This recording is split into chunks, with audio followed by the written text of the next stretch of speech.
Hi, everybody. I'm Joe. And I'm Mary. And we're Book Buds. And today, Joe's going to tell us about another memoir by Matthew Perry. It's called Friends, Lovers, and the Big Terrible Thing. Yeah, Mary, this was a true 5-star read. Yeah? This was a true 5-star read. It was so good. It was great.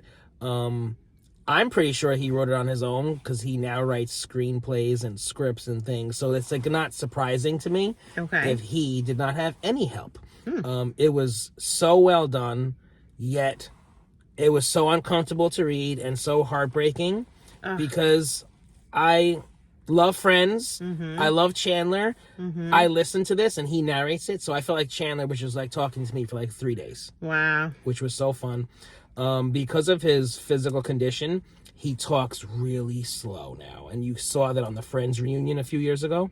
So I had to speed up the audiobook to make him sound normal. And I know my friend experienced that as well. She told me that before I read it. Okay. Or listened to it. But so I'm a huge fan of Friends, right? Watched it in the 90s when I was a kid. It was a huge phenomenon. I remember working out in a gym as a teenager and like the big muscly guys next to me running home because they had to catch the Friends season finale. Yeah. I mean, everybody loved it. Yeah. It was a thing. It was like a movement, right? At the time, I really was not aware of Matthew Perry's addiction problems.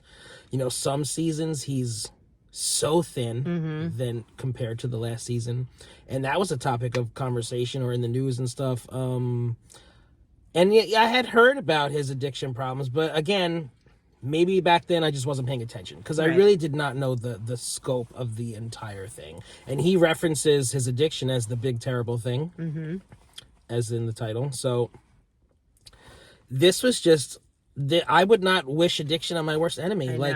Oh my God. Every freaking day. This man didn't have a moment's peace his entire life. His entire, like, at least adult life. Right. And I do like how he went back to his childhood and he kind of, like, analyzed where the dysfunction came from and, you know, kind of, like, pinpointed where his issues started. He must have had lots of therapy. Yes. He's had a lot of therapy.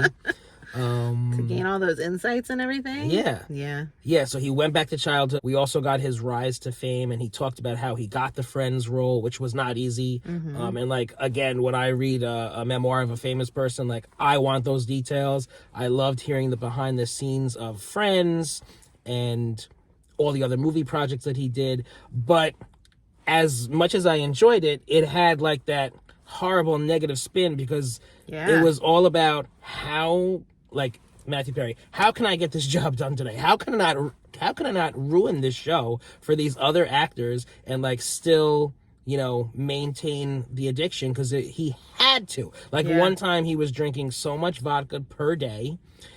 I think he was up to like 55 or 65 of whatever pill he was taking at the time. And it was just like I felt anxiety reading this book or listening to it. It was just terrible. So knowing the outcome of how he just recently passed away also contributed to how difficult it was to read because, you know, you always have some hope. Right. And, you know, and the addict also hopefully has some hope. And to know that he didn't make it. Yeah. And what he did to himself, he had a colostomy bag towards the end and just destroyed his entire body. Yeah, wow. And then he just died not too long ago. And it was just like, oh, God, he didn't make it. So that was just like, ugh.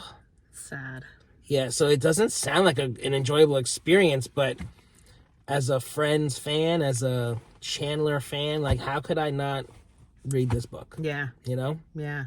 And to listen to it in his voice. Yeah. Sounds like that's a nice way to go if you're going to be diving into it. Yeah. So, yeah, he went on to explain how he was trying to, you know, get through all these movie projects and Hollywood projects as well as Friends. And sometimes shooting had to be postponed because he was in and out of rehab. Right? So that was like a major part of the book, obviously. But what I didn't know, which I really enjoyed learning about, was a lot of Chandler's, his character on Friends, a lot of his mannerisms and jokes and, you know, his speech pattern, like, was Matthew Perry.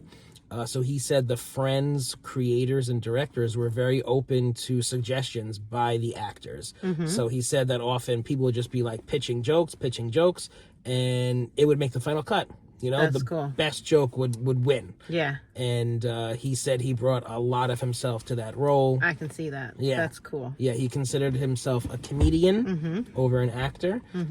So, yeah, I mean, he's one of my favorite characters. So, And they all loved him. I mean, how could you not love working with somebody like that? yeah, You know? yeah.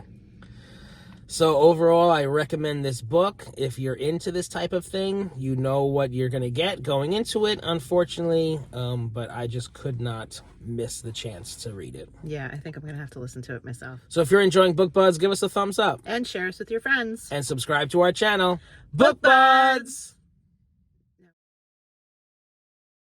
This book made me cry too. So when did he die?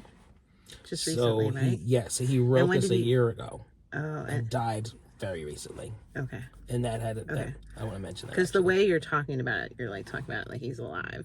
When you started it, I'm like in my head, I'm like, but he died. Like, Yeah. does Joe, I hope Joe realizes. Could you imagine if I found that out on this? I would be crying. No, yeah.